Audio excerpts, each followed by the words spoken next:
With Westeros in chaos, theories and speculation abound.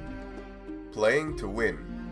After Arianne and the Sand Snakes attempted to usurp power from Doran Martell, he at last explained his plans. He had been planning on marrying his daughter Arianne to Viserys Targaryen, but now with him dead, he planned to marry his son Quentyn to Daenerys and thereby bring about the Targaryen restoration. But many familiar with the brilliant, patient, and wise Doran Martell deem it unlikely to be his master plan. And so there are some who believe he was planning a greater scheme, in consort with his brother Oberyn, to exact revenge for the death of Elia and her children during Robert's rebellion. Theories claim various threads are being woven into the story. Perhaps Oberyn poisoned Tywin the day of his trial by combat, thereby ensuring Tywin's death no matter the outcome. Perhaps Alaris in Old Town is really Sorella Sand working for Prince Doran on a secret mission. Could it be that Maester Marwyn trained Qyburn on behalf of the Martells, or that the brave companions, also in league with Doran, are working to advance chaos among the Lannisters and other noble families, thereby leaving Dorne in a greater position of strength? Doran has also slyly ensured his nieces are in places of great influence, by possibly sending Sorella to the Citadel, Tyene to work with the High Septon, and Nymeria to sit on the Small Council. It is also possible Mirri Maz Duur was working with the Martells to steal Daenerys Targaryen's dragon eggs, but when she was sentenced to die, she performed a magical enchantment, using her own body as a sacrifice to awaken the dragons in the funeral pyre. There are also some who believe Brown Ben Plum and the Second Sons are working for Doran, and try to orchestrate the deaths of Barristan and Jorah by suggesting a near-suicidal plan to capture Meereen.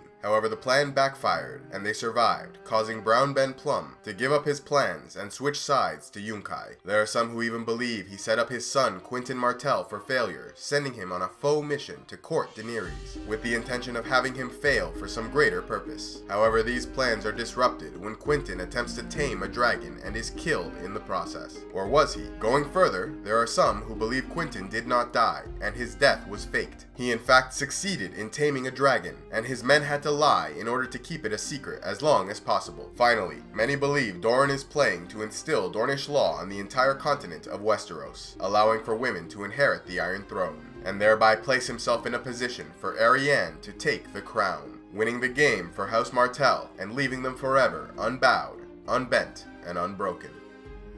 Daario equals Euron.